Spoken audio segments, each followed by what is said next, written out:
Ngayon, sambahin natin ang Panginoon sa pamamagitan ng pagsaksi sa mga senaryo na ginawa ng magkakapatid na manubo bilang bahagi ng kanilang pananampalataya o kultura.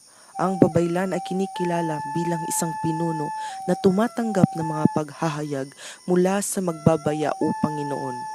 Siya rin ay gumagawa sa pamamagitan ng pagkilala sa kaluluwa ng kanilang mga ninuno na nagbibigay sa kanila ng payo at kung paano mamuhay ng matuwid, gayon din ang paggalang sa mga espiritu.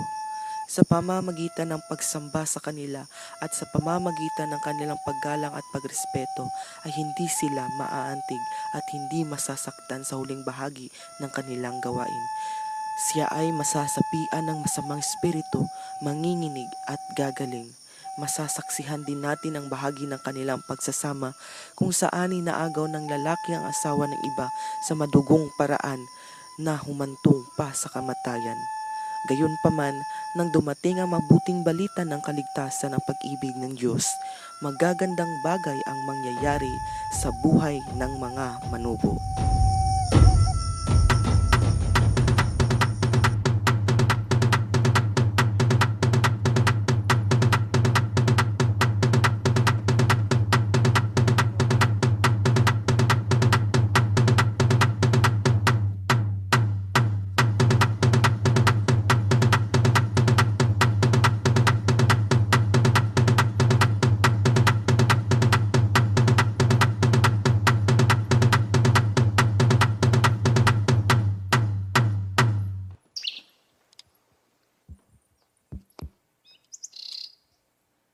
Paminag ko ba sa ang mga apo so una na dumaong ko si kanyo.